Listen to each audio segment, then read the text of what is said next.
Boa noite a todos, sejam todos bem-vindos à nossa casa, nossa assistência espiritual de hoje. Meu nome é Luciana, sou a preletora e o tema de hoje é Espiritismo, o altar interior, ser melhor que ontem, renovação constante. Esse tema ele está no Evangelho segundo o Espiritismo, no capítulo 1, nos itens 1 a 11 e também no Livro dos Espíritos, na conclusão. Os dois livros eles são de Allan Kardec. Antes de começar a preleção, eu queria deixar 2 recados para vocês. O primeiro recado é o nosso curso básico, que está aqui no mural fixado, nossa 38ª turma.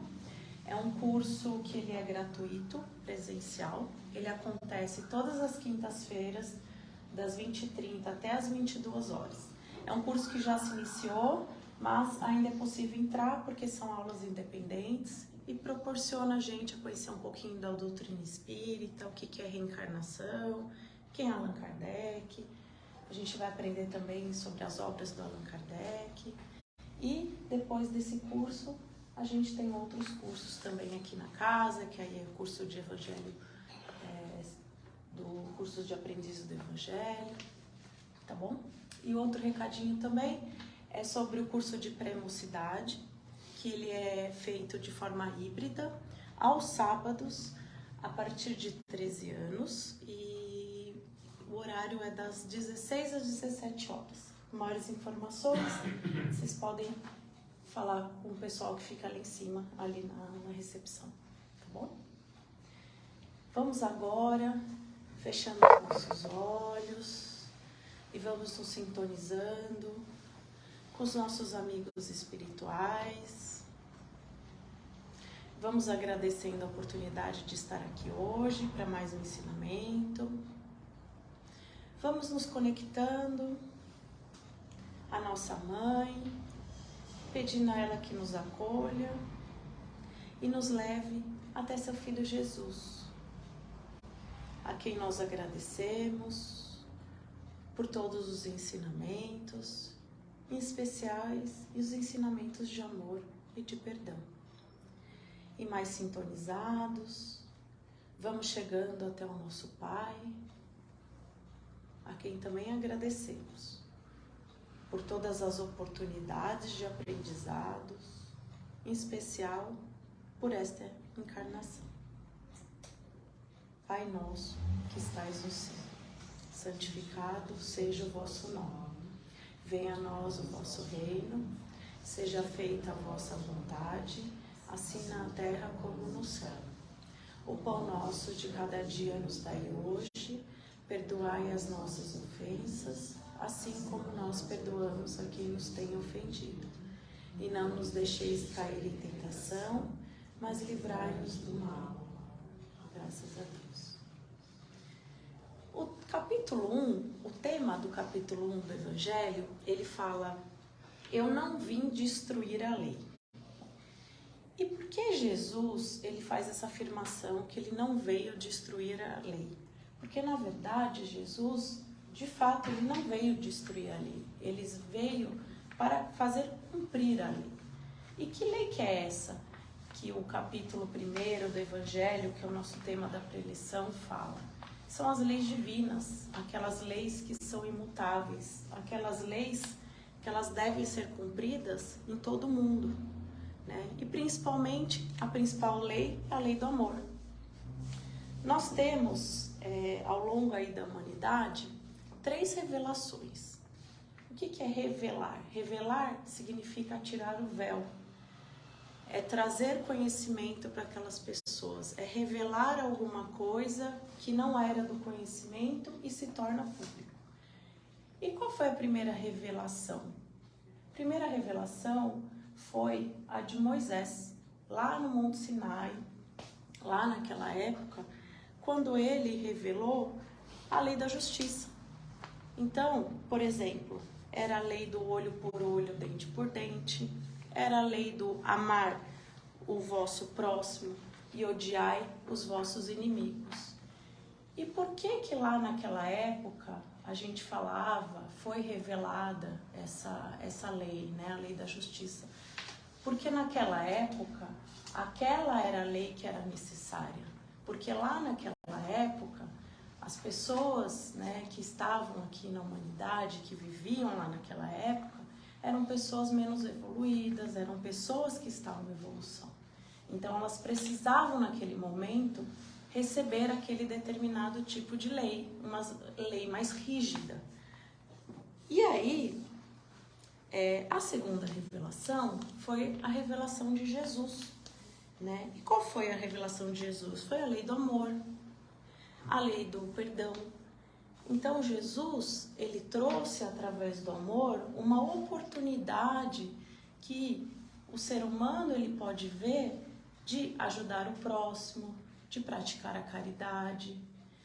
E com isso ele trouxe amar o próximo e também ao seu inimigo como a si mesmo. Então ele trouxe uma lei completamente diferente da lei de Moisés. Por quê? Porque na época de Jesus já era uma humanidade um pouco mais evoluída. Era uma humanidade que, apesar de ainda ele não conseguir revelar tudo que ele gostaria de ter revelado lá atrás, já era uma humanidade que tinha essa capacidade de compreender o amor, de compreender que temos que praticar o bem, de compreender que a gente precisa ter amor dentro dos nossos corações e fazer essa doação de amor. E qual foi a terceira revelação? A terceira revelação, a gente fala que foi o Espiritismo, né? Que é a revelação da verdade. E por que a gente fala que foi o Espiritismo? Porque o Espiritismo, ele trouxe o Espiritismo, ele é formado, ele tem um tripé, né? Ele é formado por três bases. É a base da religião, a base da filosofia e a base da ciência. E a partir do momento que a humanidade foi evoluindo, foi permitido surgir o Espiritismo, porque o Espiritismo, ele é considerado uma religião, é considerado uma filosofia, é também uma ciência, porém, ela precisa que a humanidade tivesse um pouco mais evoluída, uma humanidade que fosse capaz de compreender o que o Espiritismo veio pregar para nós. Então, por que a gente diz que o Espiritismo é a terceira revelação? E ele tem a sua base filosófica.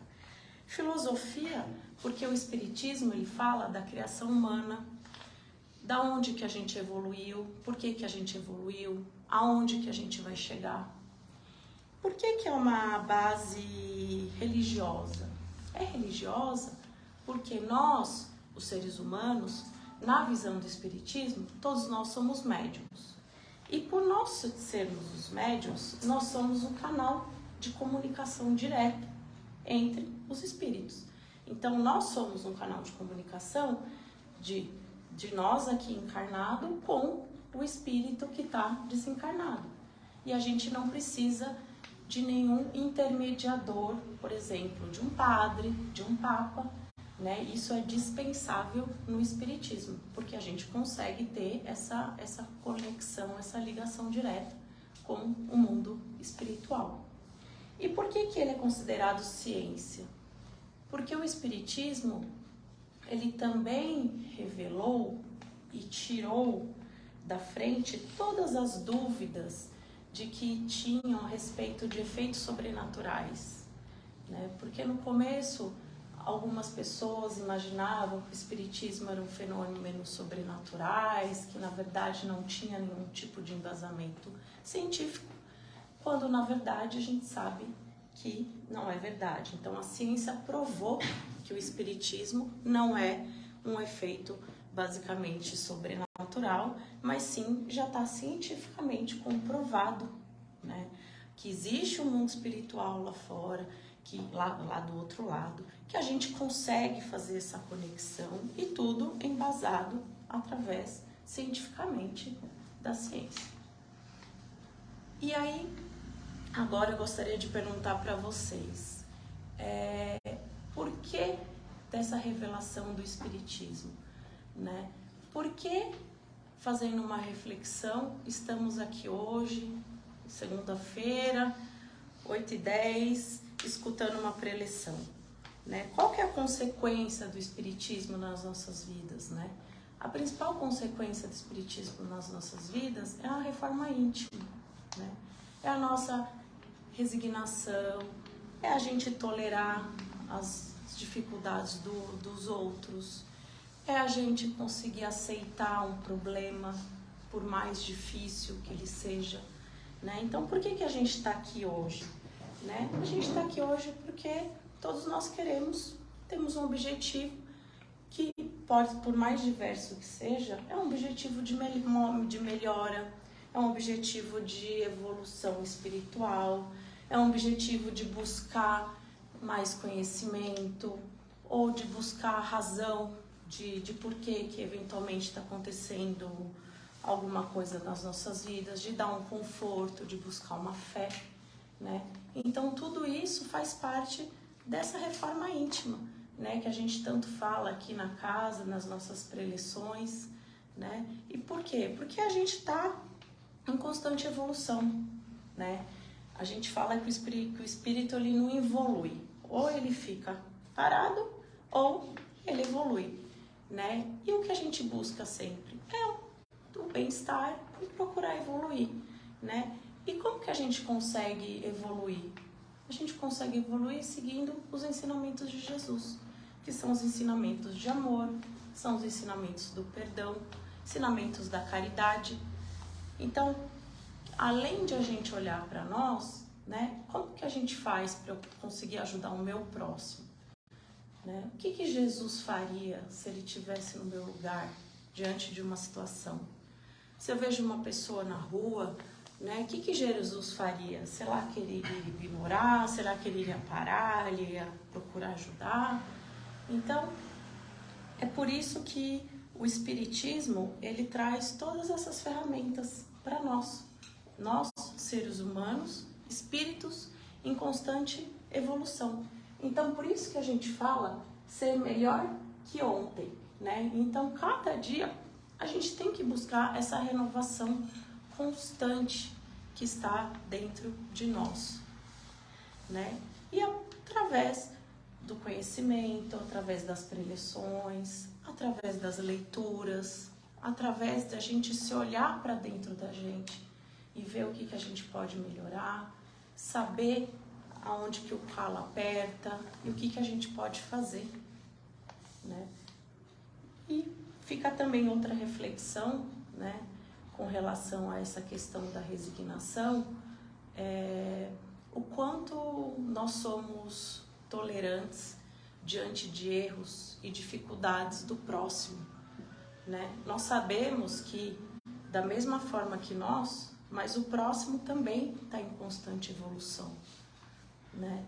E todos nós temos as nossas limitações, todos nós temos as nossas angústias, as nossas preocupações, uns mais, outros menos, né? E da mesma forma que a gente procura pedir que os outros tenham paciência, tenham tolerância, a gente também gostaria que um ser mais evoluído também olhasse para a gente com essa misericórdia e também vamos também olhar para esse próximo da mesma forma, né? Hoje, infelizmente, vivemos aí num mundo de completa intolerância, não tem cada vez menos temos diálogo, as pessoas não aceitam uma opinião diferente, não toleram uma diferença, né? E quem somos nós para julgar o outro e o outro para nos julgar, né? Somos todos irmãos, todos filhos de Deus e todos buscando o mesmo objetivo,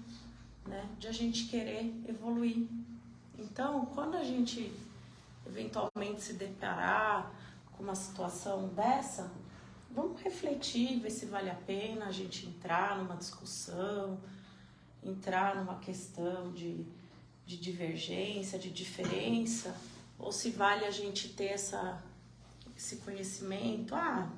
Ele tem a opinião dele, eu tenho a minha, vamos respeitar, cada um pensa de um jeito, né? Quem sabe a gente olhar para o próximo com amor, olhar para o próximo com empatia. Talvez ele tenha as razões dele, os argumentos dele, de pensar daquela forma, de agir daquela forma, né? Jesus não julgou ninguém e não somos nós que deveríamos julgar.